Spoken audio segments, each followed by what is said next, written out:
बुद्धाय जय भीम साथियों। आज हम पुणे में महात्मा ज्योतिराव फुले जी की जो जन्मस्थली है, महात्मा फुले वाड़ा, जिसे पूरी दुनिया में जाना जाता है, ये बहुजनों की एक बहुत बड़ी धरोहर है। इसको नमन करने के लिए देश ही नहीं पूरी दुनिया से लोग यहाँ पहुँचते हैं। इसी क्रम में सूरत से हमारे बीच में सम्मानित आदरणीय कुणाल देव गुप्ता साहब के लिए कई दिनों से सोच रहे थे, बहुत दिनों से इच्छा थी कि हम अपने महापुरुष को नमन करें। ये बहुत ही क्रांति की जगह है। इस जगह पर आकर के ऐसा लगता है कि वास्तव में हमें इस जगह से हमें इंसान बनने का जो मौका मिला, इस जगह की देन है। महात्मा ज्योतिराव फुले का बहुत सारा योगदान हमारे लिए है। आज हम जो भी हैं, महात्मा ज्योतिराव फुले साहब के योगदान के कारण ही है। मैं लाल बहादुर गौतम आप सभी को यहाँ के विषय में अच्छी तरह से जानकारी देने का प्रयास करूँगा। हमारे सर हैं कुणाल सर, बहुत ज़्यादा इन्होंने इनके विषय में पढ़ा है, एक एक चीज़ आपको बताएंगे।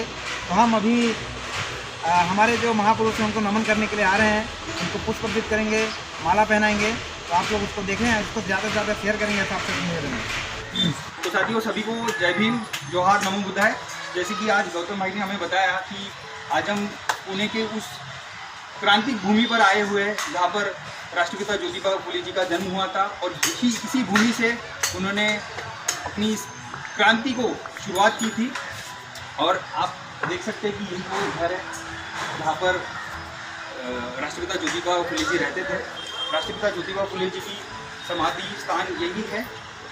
और जब राष्ट्रपिता ज्योतिबा फुले जी का महापरिनिर्वाण के पहले उन्होंने अपनी बात कही थी, जब भी उनका देहांत होगा तो उनकी एक ऐसी अंतिम इच्छा रहेगी कि वो जब उनका देहांत होगा तो उनका देहावसन इसी जगह पर किया जाए। पर कुछ सरकारी नियमों की वजह से वो ये नहीं हो पाया। अंत में उनको चिता दी गई दूसरी जगह पर उनकी जो अस्थि है वो इसी जगह पे है, और इसीलिए उनका समाधि स्थल है। अभी मैं आपको सामने इस पूरे वाड़े के बारे में आपको जानकारी देते रहूँगा कि ये इस स्थल का कितना ऐतिहासिक महत्व है, और यहाँ पर कितनी बड़े बड़े जो इन्होंने ज्योतिबा फुले ने अपने समाज के लिए, बहुजन समाज के लिए जो काम किया हुआ है वो आपको मैं बताते रहूँगा। आप मेरे साथ रहिए। तो बहुजन समाज को जो शिक्षा का अधिकार से जो वंचित किया गया था, इस बात को ज्योतिबा फुले ने समझा था, और इसीलिए उनका मानना था कि जब एक घर की स्त्री शिक्षित होती है तो सिर्फ वो स्त्री शिक्षित नहीं होती है, वो पूरे अपने परिवार को शिक्षित करती है। इसीलिए उन्होंने ये सोचा कि जो स्त्री है समाज की, उनको पहले शिक्षा देना बहुत ज़रूरी है। पर उनके लिए समस्या ये थी कि उनकी पत्नी भी, जो सावित्रीबाई फुले है, वो भी पढ़ना लिखना नहीं जानती थी। इसीलिए उन्होंने अपनी जो क्रांति की शुरुआत की अपने ही घर से की, और सबसे पहले अपने ही पत्नी सावित्रीबाई फुले जी को उन्होंने घर पे ही पढ़ाना लिखाना शुरू किया। देख सकते हैं आप इसमें ज्योतिबा फुले जी अपनी पत्नी सावित्रीबाई फुले जी को पढ़ा रहे हैं।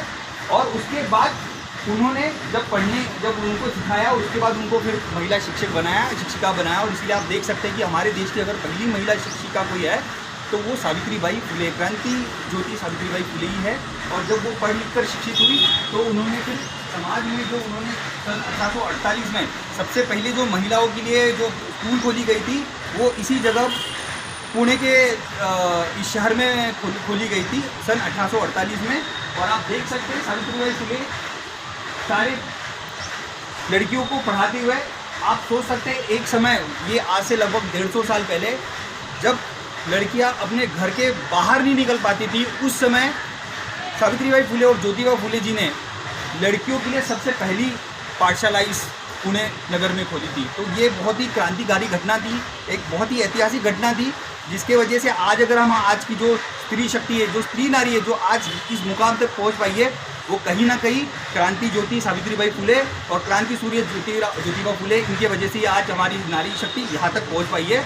आज आप देख सकते हैं कि नारी हर जगह है, चाहे वो एयरफोर्स हो, आर्मी हो, देश की प्रधानमंत्री नारी बन चुकी है, देश की राष्ट्रपति नारी बन चुकी है, और ऐसा कोई भी जगह नहीं, इवन स्पेस में भी नारी जा चुकी है। तो ये जो चीज़ ज्योतिबा फुले जी ने 150 साल पहले उनको समझ में आ गई थी कि अगर जो हमारे समाज का जो 50% भाग है, जो स्त्रियों का भाग है, उनको पढ़ना लिखाना बहुत ज़रूरी है, तभी एक देश और समाज की उन्नति हो सकती है। और तभी उन्होंने सबसे पहले लड़कियों के लिए पाठशाला खोली थी। तो आप ये देख सकते हैं मेरे पीछे।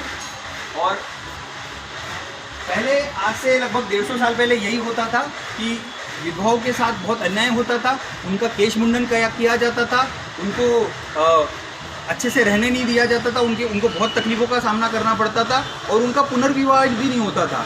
तो 1863 में ज्योतिराव फुले जी ने अपना एक प्रयास करके जो विधवा महिलाएं थी उनके लिए पुनर्विवाह का शुरुआत की, और ये भी एक बहुत क्रांतिकारी घटना थी। आप सोचिए, आज से 150 साल पहले इस तरह का क्रांतिकारी एक प्रयास करना, इसके लिए ज्योतिबा फुले जी को कितना मतलब तकलीफ़ों का सामना करना पड़ा हुआ आप समझ सकते हो। उनके घर पे 2 लोग भी आए थे उनको मारने के लिए, पर जो लोग आए थे उनको उनके घर पे मारने के लिए उन्होंने उनको बोला था कि आज मुझे 1000 रुपये मिले हैं और इसलिए हम आपको मारने आए। तब उन्होंने बोला कि कोई बात नहीं, कल से बेटा हमको तो मार दो, पर आपकी जो बच्चे हम यहाँ पे पढ़ा रहे हैं उनको आप पढ़ाना लिखना छोड़ना मत दूंगा, उनको ज़रूर पढ़ाना लिखाना।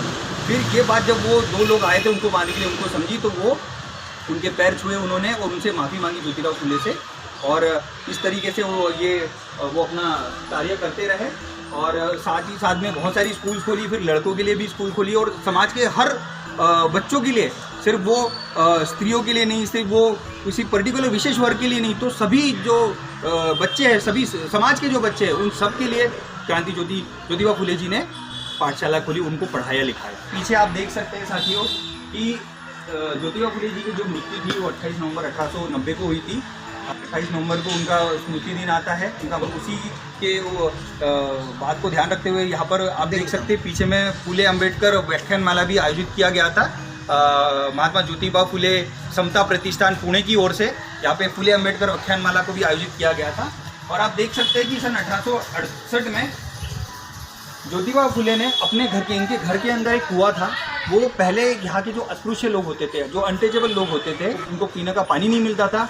तो ये जब ज्योतिबा फुले ने देखा तो उन्होंने अपने घर के अंदर का कुआं सारे अस्पृश्यों के लिए खोल दिया। आप देख सकते हैं इस चित्र में आपको दिख रहा है कि कैसे खुद ज्योतिबा फुले और सावित्रीबाई फुले अपने घर का कुएं का पानी निकालकर लोगों को बांट रहा है, जब सारे लोग उनको पानी का प्रतिबंध था, जो अस्पृश्य लोग थे।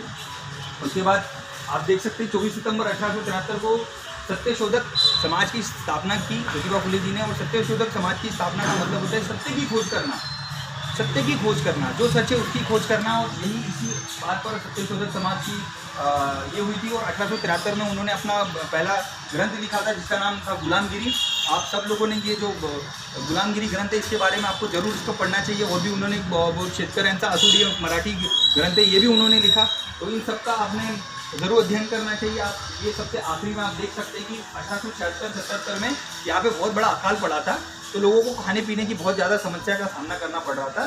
तो उस समय ज्योतिबा फुले जी ने अपने एक बच्चों के लिए बालकाश्रम शुरू किया था। और उसमें जितने भी निराधार बच्चे थे जो कुपोषण से मर रहे थे, उन्होंने उनको सहकार्य किया। तो उस बालकाश्रम का नाम था विक्टोरिया बालकाश्रम।